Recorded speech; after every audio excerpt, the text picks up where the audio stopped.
10% of all the new cars sold in Iowa come from the Karl Auto Group. Our neighbors trust us to have the largest selection and the highest standards. To our current customers, thank you. And to our future customers, see for yourself why Karl drives Iowa. Your dealer for life, it's the Karl way. They say the grass is greener where you water it. For me, that means being loyal, putting in the work, and being part of a community that raised me. Fairway, your home court advantage. Hello, everyone. Welcome back to the Cyclone Fanatic postgame show. I'm your host, Leah Nelson, and I'm with the one and only, backwards, Chelsea Poppens. Woo! So glad you are back. After watching that incredible game, Iowa State wins 79-76 with a Kinsey Hare game-winning three-pointer at the buzzer. Incredible. Lots to get into, but before we get started, let's thank our sponsors. Our presenting sponsor, as always, Karl Auto Group. Shout out to them. We could not do it without them. They're great Cyclone supporters and great Cyclone Fanatic supporters as well. And then our friends over at Fairway Meat and Grocery, make sure you check them out. Christmas is coming, so you know if you're hosting, check out Fairway Meat and Grocery for all your grocery needs. Chelsea, what a game to have you back! I know. What a game to do some post game. It was tight, and before we started recording, you even said it probably shouldn't have been that close. I think Iowa State was a 19.5 point favor going in. So you know what are your initial thoughts right after this game? I mean, initial thoughts, love the energy around Kenzie making that final end of game winner, and the energy around the team surrounding her. She hadn't had any points since then, so that's exciting to see. Crazy.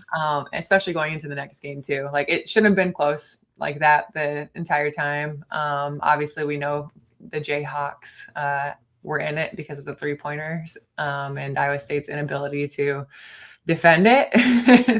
They definitely could have done a better job there, but all in all, it's like, I think it just proves that even when we're struggling a little bit, I mean, the potential to be so much better in the upcoming games is there. Kansas, like you said, Kansas made a lot of big shots in the first half, and they seemed like the more energetic, prepared team. But then Iowa State kind of turned it around after halftime. What do you think the girls said or Coach Finley said at halftime to kind of switch that momentum? I mean, I'm sure they got together and they're like, let's play the game that we know how to play, the game that we've been playing these last couple games. And I'm sure Audie Crooks was trying to get back into the groove, and it doesn't help when Jada Williams isn't scoring and Addie Brown isn't scoring as much as she used to. So when Audie is the primary scorer, Iowa State usually suffers for it if you don't have like a couple other players kind of carrying the load across the way. And so I think that was kind of what hurt us today. Kansas was double teaming down low, but Iowa State was doing a good job of like kicking it in and out, except Iowa State wasn't hitting. We weren't hitting the threes. We were like 1 for 7? Yeah. 2 for 8. It was 1 for 7 for a very long time. But and I was going to say that hurts. And Kansas was, I think they had a season high for made 3-pointers. They were going crazy. We talked about Libby Fandel from Kansas. She's an Iowa native. She came in really hot. And you talked about not guarding the 3-pointer, the 3-point shot very well, but kind of watching film on Kansas or seeing what they've done before, it wasn't like they were this amazing 3-point shooting team. And all of a sudden it comes, they're hot this game. And I think it's kind of a showcase of what Iowa State might see in the Big 12, everyone playing their best game against them. What do you think of the Big 12 conference this season now that we're deep in it? I mean, everyone's good. It's always been like this. Every Big 12 team or Big 12 team is good, and it really depends on who's going to show up each night and give 100%. And you can't show up and only give 75% and expect to win a game. Like even with Libby being a freshman from Cedar Rapids, Iowa, represent, but like she was 4 for 9. And maybe she hasn't done that before, but like when you show up at Iowa State and you're playing in your state, you're True. going to give your best game. And Iowa State has to know that she's going to show up and give it her all, because like this is her state, this is her family coming to watch her.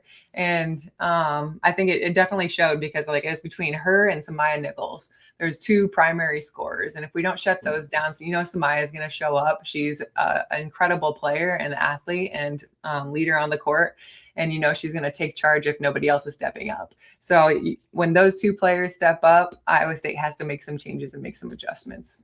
I think I read too that Libby was, out of high school getting recruited by TCU, Creighton, and I think there were a couple other schools. And so when you don't see Iowa or Iowa State on that list, if you're going into, their facility and playing against coaches, you're going to play a little harder. I've seen it in soft. Yes. Like when we would play DMAC early in the season, and a lot of those girls, like their dream schools were to go to Iowa State. They ended up playing their best softball they've ever have played. And I would do the same. So I'm not surprised by the performance we saw by Libby. I see that Jackson Pence in the chat said Kansas was averaging 6 threes a game. And then today they just kind of went off. So, I mean, that's what we're going to see from Big 12. 12 for 21. yeah, true. Just 57% from the 3-point. Yeah. What were some key factors you saw at the game for Iowa State to end up coming out on top today? Obviously, Audie Crooks is forever dominant down low. I guess this isn't like a reason why we won, but I think one thing I noted in the beginning, like the first quarter, like people looked a little winded. Yeah, I think like people need to stay into shape, and also when other players besides Audie Crooks get in, they have to take advantage of that time, because when you're riding the bench and you get your minutes, like you have to use those minutes to the best of your ability, because that's going to get you more minutes in the future. And if you don't add more value than you take away from the game, Coach Finley is just going to sit you more. And so when players like Audie need a rest, like that's your time to show up and show out. I think it's funny too, from comparing our shows from like last year to this year, the amount of players that have changed. And we're just seeing like, like for example, Reagan, she had so much more time on the court last year, and now it's a little bit less. But I think her play has just improved a lot, because she is working so hard, like you said, when she's only in there for so little time, like she has to prove herself so she can get more minutes. So that's really exciting. I also love seeing Elisa Williams show out. I think she played really well today, which is good, because Audie can't be on the court the whole time. But what does Iowa State need to continue to do for their next game against Houston on December 31st? I think continue to be a well-rounded team, who they've been the past couple games, where Jada gets some points, everyone kind of gets a little touch on the ball and gets theirs. Defensively, they got to do better at getting around the screens to guard those threes. I think that's what Coach Finley is going to take away from this game, is being tighter, playing better defense. But I mean, all in all, Iowa State's going to play their game. They've been playing their game, and this is just one of those games where they get challenged by some competitors and some athletes that really want it a little bit more than them at the beginning of the game. And I mean, we need this, because when we start playing better teams with better players, like it's gonna show if we don't get challenged in this way. So Christmas break is coming up. How does that work from the basketball side? Do they get to go home for a little bit? Do they stay? I know it's been a few years, but what can they expect? It's probably changed quite a bit. They probably get way more way more time than we did. But probably I think from here until like the end of the week, they get like some time off, and then they have practice on Sunday and Monday. So I don't know about Saturday, probably. But yeah, they'll get their needed rest up, and I know Audie probably needs it. She had a little undeclared injury, right, versus you and I. So I think everybody just needs a little bit of a break. A little bit of a break. They did look a little winded. They looked a little tired, but they're deep in the game. It's Big 12 conference time. A little nerve-wracking, but exciting. I mean, they're still undefeated. It was an incredible game, and we're glad that you're back on the post-game show, doing what you do best, and you're a mother now. So congratulations for that too. That's so exciting. This Christmas time is going to be so fun. Yeah, all the baby snuggles. It's been great. I love motherhood. And I also, everyone needs to go check out your recent Instagram video of you saying there used to be like a time when you were a baller and you have your little baby like this and you're holding his head and then I love it. It cracked me up. He's so tiny in it, but man, he's gonna be a little like linebacker. We keep saying like our little D1 athlete. So that's what I'm talking about. A little cyclone. We don't know if he's gonna be like football or basketball, but hopefully. Maybe a little bit of both. Hopefully Maybe baseball. One of those. I love it. Well, thank you so much, Chelsea. Shout out to all of our sponsors, everyone listening, and for Aiden for producing. Go Cyclones. Go State.